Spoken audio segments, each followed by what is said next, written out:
The Red River divides Fargo, North Dakota from Moorhead, Minnesota.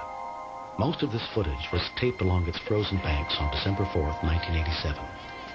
In the snow at the river's edge, 11-year-old Junior Garza and his 9-year-old brother Joey were out playing with a couple of friends.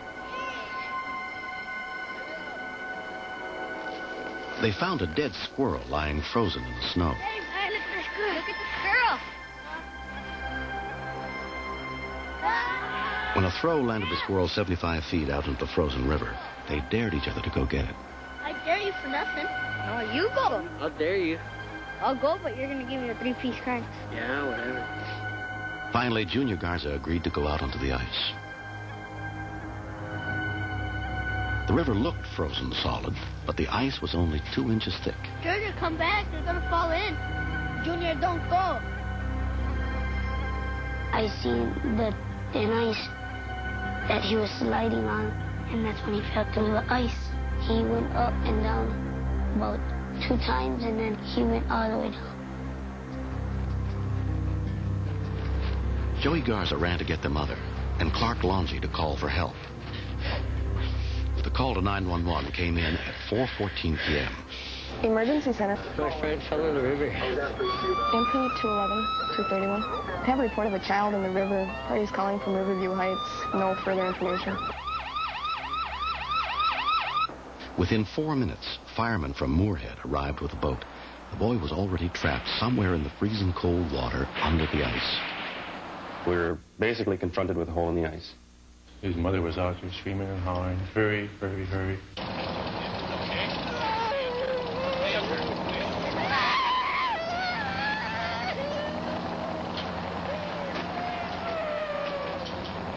Rescue workers from both sides of the river began a desperate search for the boy.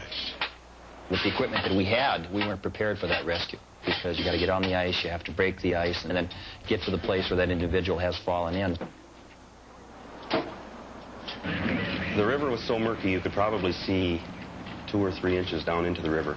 It was a matter of concentrating on the river bottom and try and feel for something different, something unusual.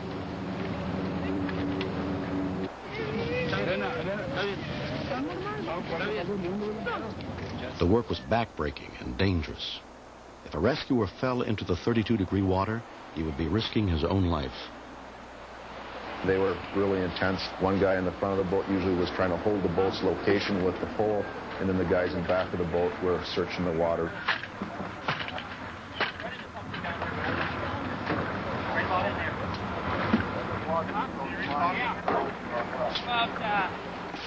You're working and the time is going fast, but then in your own mind you're keeping track, and it just seemed like it had been too long for any type of a survivable rescue.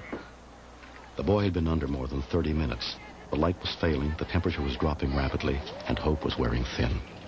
It was getting dark. There was some talk about who was going to call the rescue attempt and make it a body recovery either that night still or later on. But one of the firemen had read about cold water drownings. He knew that a few children had survived more than half an hour without breathing if the water was cold enough. We were exhausted. I couldn't even hang on the pole anymore. I just kept telling the guys, we still got time. We still have time. Harold was the biggest factor out there on the ice that day. We've still got time, we've still got time, he kept saying. I didn't know if we had any more time. I didn't know if the boy had any more time. We had all night, but I didn't know if the boy had any more time.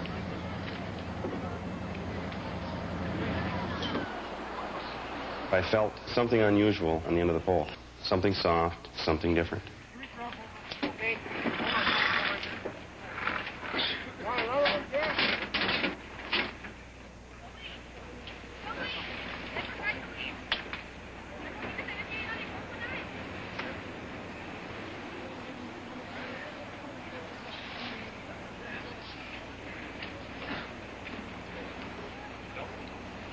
I got something. Okay, here.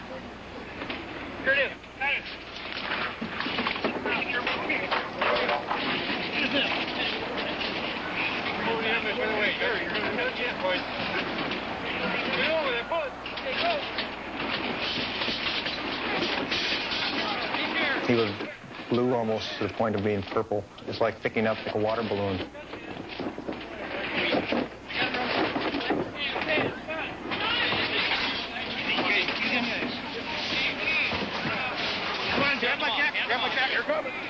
on, Jim. Jim and everybody. Obviously,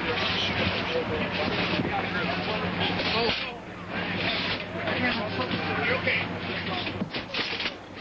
The boy had been under the icy water for 45 minutes. He was clinically dead. At that point, I didn't think he had much chance of survival. I wouldn't have bet on even a resuscitation. I did not feel that he would have had a resuscitatable brain.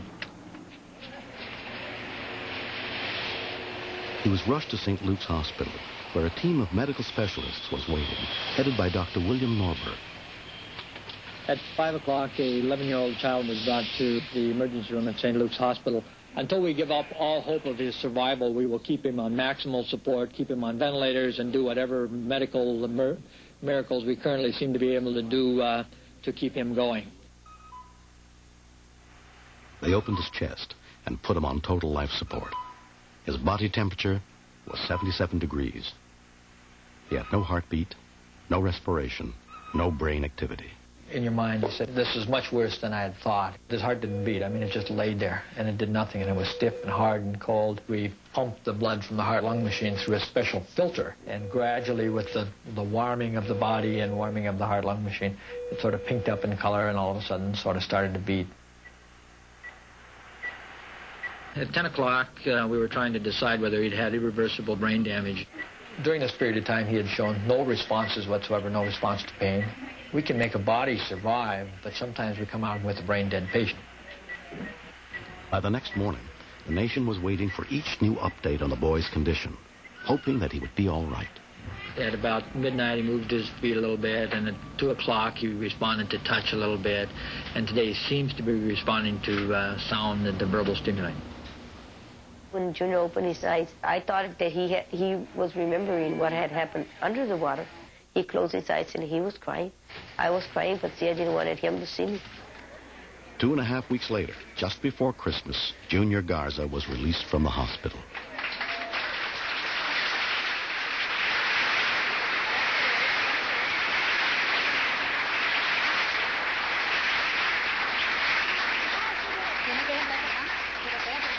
I can't wait to get home and back to school. Merry Christmas, everybody.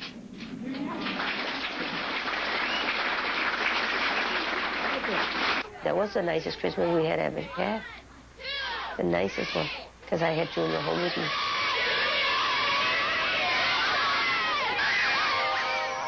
One year later, Junior has fully recovered. Good things do happen where a lot of people work very hard, try very hard, and care very much, and maybe that's what a miracle truly is. I think I'm really lucky because they pulled me out of the river and I had a second chance at life.